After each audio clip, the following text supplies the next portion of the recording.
بسم اللہ الرحمن الرحیم۔ ناظرین و سامعین السلام علیکم۔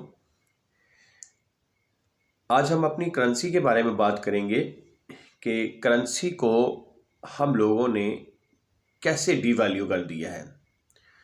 اب ہمارے جو نئے وزیر خزانہ ہیں، نئے تو نہیں کہیں گے، پہلے بھی تھے، لیکن بہرحال اب نوبارد ہیں، تو حکومت پاکستان کے جو اسحاق ڈار صاحب ہیں، انہوں نے ڈالر کا وہ حال کر دیا ہے جو جاپانی پہلوان انوکی نے اکرم پہلوان عرف جارا کا ایک کشتی کے دوران کر دیا تھا۔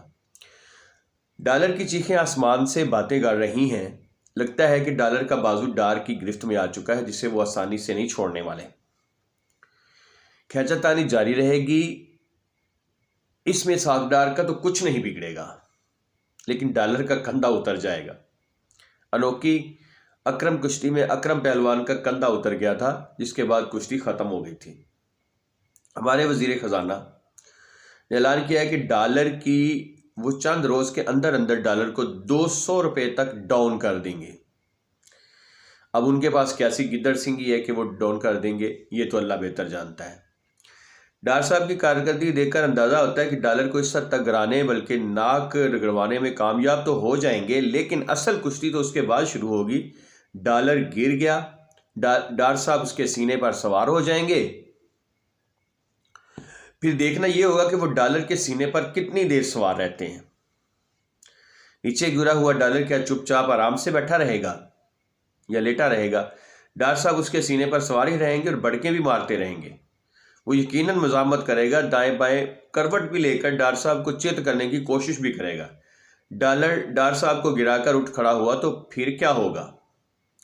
ڈالر کی اڑنگی دے کر دوبارہ گرانا مشکل ہوگا، لہذا ضروری ہے کہ اس حوالے سے دور رس اقدامات کیے جائیں۔ اصل چیلنج یہ ہے کہ باقی سب کہانیاں ہیں۔ اسحاق ڈار نے اپنے سابق دور میں ڈالر کو نکیل ڈالے رکھی تھی۔ ڈار صاحب آگے آگے اور ڈالر سر جھکائی ان کے پیچھے پیچھے چلتا تھا۔ انہوں نے اپنی تاریخ دہرا دی تو یہ بڑا مارکا ہوگا۔ ان کے سیاسی مخالفین یہ کہتے ہیں کہ انہوں نے مصنوعی طریقے سے ماضی میں ملکی اقتصادیات کو چلایا۔ طریقہ مصنوعی تھا یا حقیقی؟ حقیقت یہی تھی کہ ملک آگے بڑھ رہا تھا، مہنگائی کنٹرول میں تھی، ملک ڈیفالٹ کرنے کے دھانے پر نہیں پہنچا تھا۔ لیکن 2018 میں رجیم چینج کی مجبوریوں پر عمل درآمد کرنے کے لیے یہ بھی رونا رویا گیا کہ ملک دیوالیہ ہونے کے قریب تھا۔ جنہوں نے اس وقت ان کے کان میں کہا تھا کہ فی الحال آپ کی ضرورت نہیں، آپ خاموشی سے باہر چلے جائیں۔ انہوں نے ملکی خزانے اور ملکی اقتصادیات کی اسد عمر اور بعد میں آنے والوں کے ہاتھوں درگت بنتے دیکھ کر انہیں انتہائی رازداری سے بلایا، وہ چلے آئے۔ انہوں نے آتے ہی راز تجبام کر دیا کہ ڈالر کو آسمان پر چڑھانے میں ملک کے نصف درجن سے زائد بینک ملوث تھے، جو دھڑا دھڑ ڈالر خرید کر اس کی قیمت کو بڑھا رہے تھے۔ اب ان بینکوں کے خلاف کارروائی کون کرے گا، یہ تو اللہ ہی بہتر جانتا ہے۔ بینکوں کی دیکھا دیکھی کئی اور مافیاز بھی میدان میں کود پڑے۔ پھر وہ وقت آیا کہ جس کے پاس چند لاکھ روپے تھے وہ بھی ڈالر کھیلنے لگا، باقی سارے کام چھوڑ کر۔ ڈالر کو مصنوعی طریقے سے کنٹرول کرنا اتنا آسان ہوتا تو اقتدار سنبھالنے کے فوراً بعد سابق وزیر اعظم عمران خان کا یہ بیان سامنے نہ آتا کہ ڈالر کو کھلا چھوڑ دو، یہ خود بخود اپنی جگہ پر آ جائے گا۔ ڈالر نہ تھا، شیرو تھا، جو مالک کا اشارہ سمجھتا تھا۔ در حقیقت یہ سب کچھ ان بڑے صاحب امریکہ کی فرمائش پر کیا گیا تھا، جنہوں نے اقتدار کے بدلے کچھ وعدے لیے تھے، جن میں کشمیر، نیوکلیئر اور پاک کرنسی کو 50% ڈی ویلیو کرنا شامل تھا۔ کچھ وعدے پورے کر دیے گئے، کچھ ہونے جا رہے تھے کہ پاؤں سرخ لائن پر پڑتے ہی گھنٹیاں بج اٹھیں۔ ڈالر کو کھلا چھوڑنے اور خوب اس دھندے میں ہاتھ رنگنے والے کچھ کما کر ایک سائیڈ پہ ہو گئے، لیکن قوم ابھی اس کو طویل عرصے تک بھگتے گی۔ تازہ ترین اطلاعات کے مطابق ایک ریٹنگ ایجنسی جو تھا اس نے پاکستان اور اس کے 5 بینکوں کی ریٹنگ کو منفی کر دیا ہے۔ قوم کے مجرم بینکوں کی انتظامیہ کے خلاف کون ایکشن لے گا؟ ڈالر کی قیمت گرنے سے ملکی قرضوں کے انبار میں کچھ کمی ہوئی ہے، لیکن ابھی بھی یہ بوجھ ہماری ہمت سے زیادہ ہے۔ لیگی حکومت جب اقتدار سے علیحدہ کی گئی تو ڈالر 120 روپے کے قریب تھا، جو خان حکومت میں 220 روپے سے بڑھ گیا۔ ملکی کرنسی اسی تناسب سے، ملکی قرضے بھی اسی تناسب سے بڑے ظاہر ہے۔ حکومت اگر ایک دو بڑے اور مہنگے قرض جلد اتار دے تو اس کا ادا ہونے والے سود ہی بڑی بچت ہوگی۔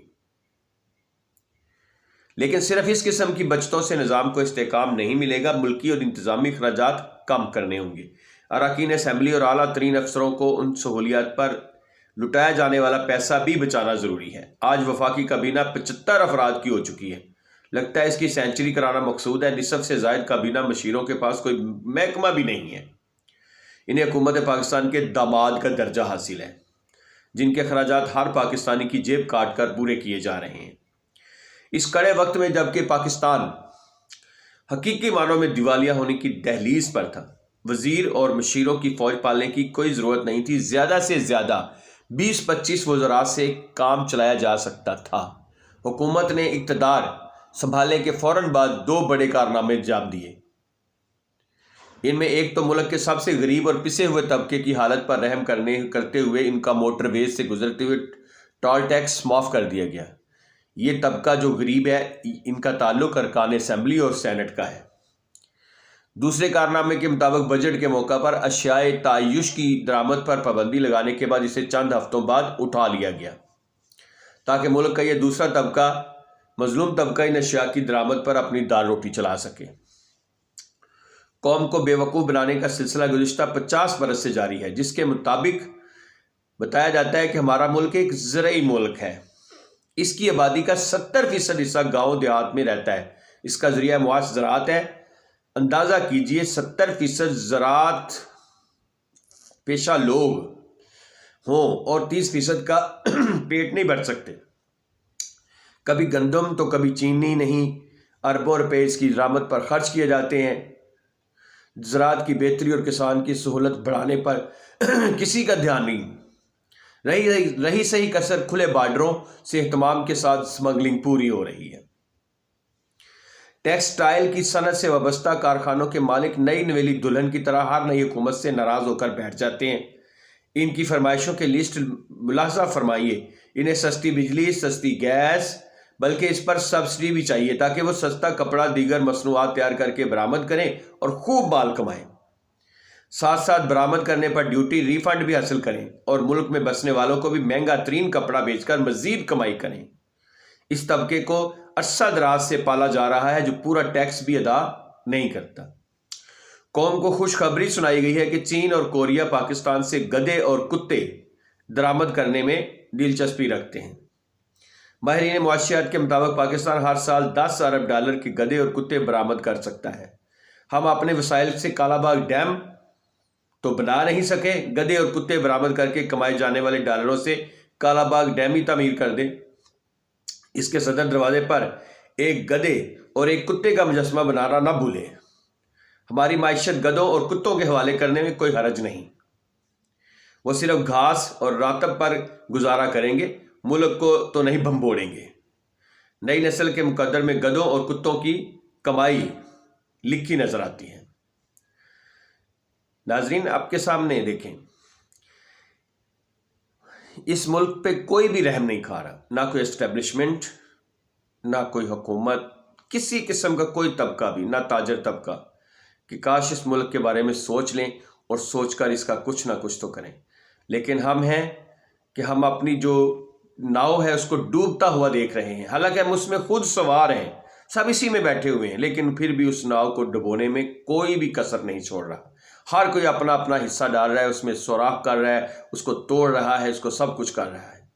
لیکن یاد رکھیں، اگر یہ ناؤ ڈوبی تو ہم سب ہی ڈوبیں گے، اور یہ ملک جو ہے دیوالیہ ہونے کے قریب ہے۔ آپ کو پتہ ہے پھر ہمارے ملک کی جو کرنسی ہے اس کا کیا حال ہو جائے گا ایران میں، اور اس کے بعد دیکھیں بہت سارے ملکوں میں، رشیا میں جب کرنسی ڈی ویلیو ہوئی تھی تو لوگ ایک ایک پوری بوری بھر کے پیسوں کی لے کے جاتے تھے اور ان کو ایک روٹی کھانے کو نہیں ملتی تھی۔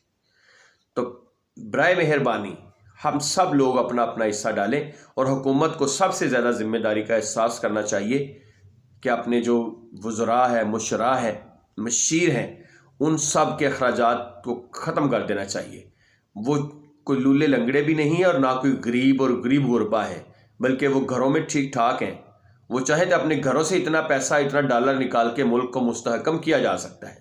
ان سب کے اپنے اپنے بینکوں میں کتنا پیسہ پڑا ہوا ہے، باہر کے ملکوں میں پڑا ہوا ہے، یہ ایک دن میں سارا کچھ کر سکتے ہیں، لیکن یہ کریں گے نہیں، کیونکہ یہ صرف ملک کو لوٹنے والے ہیں۔